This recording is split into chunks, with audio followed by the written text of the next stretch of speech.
हिंदू धर्म में भाद्रपद मास का विशेष महत्व है। हिंदी पंचांग के अनुसार भाद्रपद मास में भगवान श्री कृष्ण का जन्म हुआ था। इसलिए भाद्रपद मास में भगवान श्री कृष्ण का पूजन किया जाता है। हिंदी पंचांग के अनुसार संतान सप्तमी प्रत्येक वर्ष भाद्रपद मास के शुक्ल पक्ष की सप्तमी तिथि को मनाई जाती है, जिसे ललिता सप्तमी, अनंत सप्तमी इत्यादि नामों से भी जाना जाता है। यह व्रत संतान प्राप्ति के लिए रखा जाता है। ओम नमः शिवाय। जय श्री कृष्णा।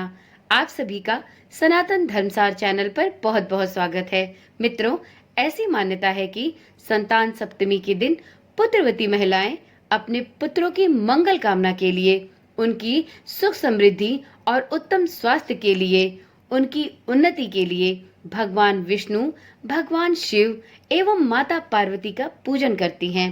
तो वहीं कुछ महिलाएं पुत्र प्राप्ति के लिए भी इस संतान सप्तमी का व्रत रखती हैं।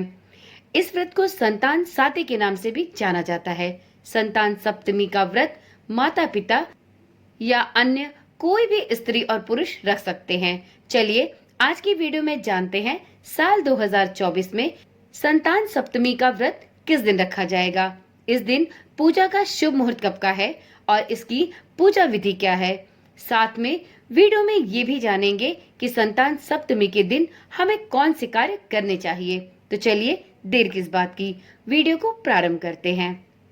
मित्रों, संतान सप्तमी का व्रत साल 2024 में 10 सितंबर दिन मंगलवार को रखा जाएगा।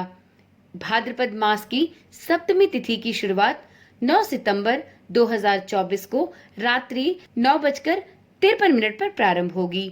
वहीं भाद्रपद मास की सप्तमी तिथि का समापन होगा 10 सितंबर 2024 को रात्रि 11:11 पर।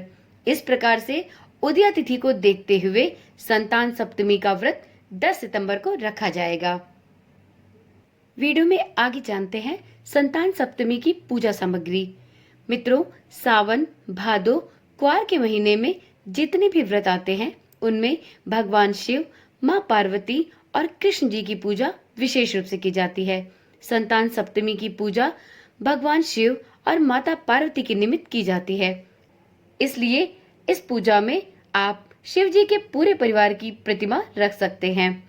इसके अलावा इस पूजा के लिए सामग्री में लकड़ी की चौकी, कलश, अक्षत, रोली, मौली, केले का पत्ता, श्वेत वस्त्र, फल, फूल, आम का पल्लव, भोग लगाने के लिए 7 पुए या मीठी पूड़ी, कपूर, लौंग, सुपारी, सुहाग का सामान, चांदी का कड़ा या रेशम का धागा आवश्यक रूप से सम्मिलित होना चाहिए। अब जानते हैं संतान सप्तमी की पूजा विधि। तो मित्रों, संतान सप्तमी की पूजा के लिए सबसे पहले आप ब्रह्म मुहूर्त में उठकर स्नान करके स्वच्छ वस्त्र धारण करें। इसके बाद अपने व्रत का संकल्प लेकर दिन की शुरुआत करें। इसके बाद गुड़ और आटे को मिलाकर 7 पुआ, खीर इत्यादि पूजा के लिए तैयार करें। इसके पश्चात शिव जी व विष्णु जी की पूजा अवश्य करें। इस दिन निराहार रहते हुए शुद्धता से पूजन का सामान तैयार करें। फिर गंगा जल से छिड़ककर पूजन स्थल को शुद्ध करें। इसके बाद लकड़ी की चौकी पर लाल वस्त्र बिछाएं, जिस पर शिव परिवार की प्रतिमा या चित्र को स्थापित करें। इसके सामने कलश की स्थापना करें। कलश में जल, सुपारी, अक्षत, सिक्का इत्यादि डालकर उस पर आम का पल्लव लगाएं, जिसके ऊपर एक प्लेट में चावल रखकर एक दीपक उसके ऊपर जला दें। भगवान को चढ़ाने वाले आटे और गुड़ के 7 पुए, जिसे महाप्रसाद के नाम से जाना जाता है, इन्हें केले के पत्ते में बांधकर पूजा वाले स्थान पर रख दें। इसके बाद फल, फूल, धूप, दीप आदि से विधिवत भगवान की पूजा करें। पहले चांदी के कड़े को शिव परिवार के सामने रखकर दूध एवं जल से शुद्ध करके टीका लगाकर भगवान का आशीर्वाद ले लें। इसके बाद चांदी के कड़े को अपने दाहिने हाथ में पहने। इसके पश्चात संतान सप्तमी व्रत की कथा भी जरूर सुने। अब जानते हैं कि इस व्रत में यदि आप चांदी के पुराने कड़े को पूजा के लिए उपयोग करना चाहते हैं तो उसे कैसे शुद्ध करेंगे।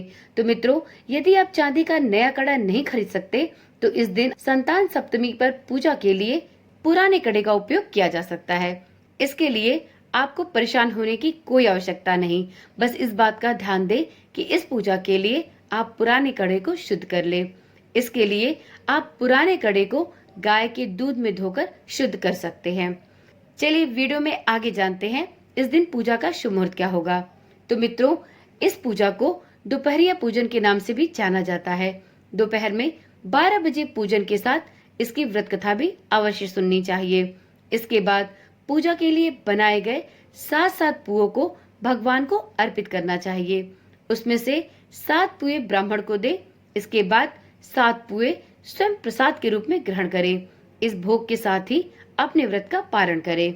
यदि आप संतान सप्तमी का व्रत रखते हैं और इसकी व्रत कथा सुनने के इच्छुक हैं, तो चैनल को अभी से सब्सक्राइब करके रख ले, जिससे इस चैनल पर डाली जाने वाली सभी वीडियोस और कथाओं की सूचना आपके पास सबसे पहले पहुंच सके।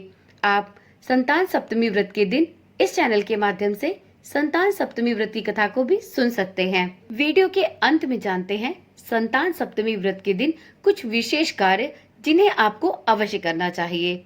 मित्रों, हिंदू धर्म में संतान सप्तमी व्रत का बहुत महत्व है। इस व्रत में व्रती महिलाओं को कुछ विशेष बातों का भी ध्यान अवश्य रखना चाहिए। जैसे संतान सप्तमी के दिन सभी व्रती महिलाओं को पुए का भोग भगवान को अवश्य लगाना चाहिए और उसी को खाकर अपने व्रत का पारण करना चाहिए। इसके अतिरिक्त सभी व्रती महिलाओं को कुछ भी नहीं खाना चाहिए। संतान सप्तमी के दिन सभी व्रती महिलाएं भगवान विष्णु, भगवान शिव जी और माता पार्वती के पूजन के साथ ही गणेश भगवान की पूजा भी अवश्य करें। ऐसी मान्यता है कि जो भी किसी महिला को पुत्र नहीं है, उस महिला को संतान सप्तमी का व्रत निर्जला जरूर रखना चाहिए। इस मान्यता के अनुसार संतान सप्तमी के दिन जो भी महिला भगवान भोलेनाथ को सूती डोरा अर्पित करके संतान सप्तमी का व्रत रखती है और इस दिन संतान सप्तमी की कथा सुनती है, उसे कथा समाप्त होने के बाद उस डोरे को अपने गले में अवश्य धारण करना चाहिए। इससे उसे संतान सुख की प्राप्ति अवश्य होती है। ऐसी भगवान भोलेनाथ की कृपा प्राप्त होती है।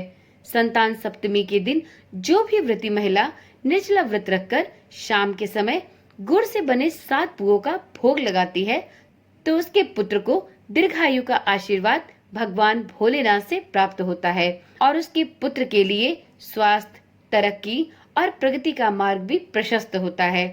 संतान सप्तमी के दिन जो भी महिला भगवान सूर्य देव को जल का अर्घ्य देती है और भगवान शिव जी को 21 बेलपत्र और माता पार्वती को सूखा नारियल अर्पित करती है, उस महिला की सभी मनोकामनाएं पूर्ण होती हैं। तो चलिए, यदि आप भी संतान सप्तमी का व्रत रखती हैं, तो भगवान भोलेनाथ की कृपा से आपकी सभी मनोकामनाएं पूर्ण हों। इसी आशा और विश्वास के साथ इस वीडियो को यहीं पर समाप्त करती हूँ। फिर मिलते हैं एक नई वीडियो, एक नई जानकारी के साथ।